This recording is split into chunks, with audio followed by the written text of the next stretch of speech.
So what's up guys, naalala nyo pa ba yung kulungan ko na kulay itim?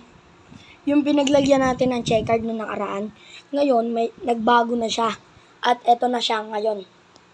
Ito na pala siya ngayon. Diba ito yung pintuan niya dati? Yan. Pero ngayon guys, nilagyan na natin siya ng landing board. Yan, may kahoy kasi yan dyan. Nilagyan na natin ng landing board tsaka trapdoor. Yan.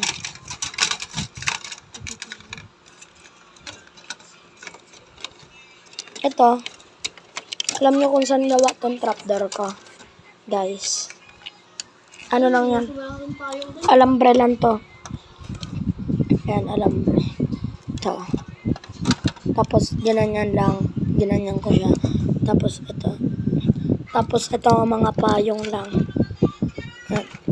Pinalayos ko lang. Yan. Ito na siya ngayon. Wala pa nakakulong dito, tapos sinarangan ko na siya dito. Kasi lagi sinusungkit na pusa yung ibong ko. Yung pang south. Ito na siya ngayon. Medyo ano lang siya. Medyo magulo-gulo konti. Pero yan, may trapdoor naman na. Diba? Ito, may ano na siya ngayon. May mga patuka pa na iba na. Diba, pagka yung kalapati mo, naggawa kang ganito, dito yan, dadapo, tapos, papasok yan, dapat may patuka ka sa loob. Aray. Angat mo. Ano, okay na. Yan na.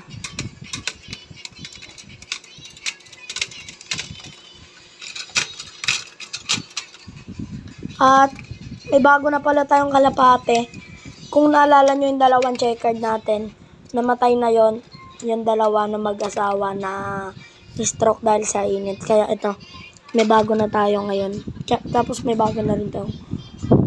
Nalagyan na rin natin ito ng trapdoor. Tapos ito nga pala yung ano niya. Naka ano lang yan. Naka stick glue. Alam nyo na, mahilig ako sa stick glue na pandikit. Ito rin o. Yan o, stick glue din yan. Yan. Tapos ito naman. Hindi na ito makakalabas yung kalapati dito guys. Ito.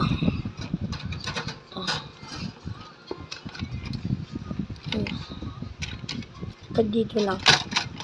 Dito lang papasok. Pero pag palabas na, hindi na ito makakalabas.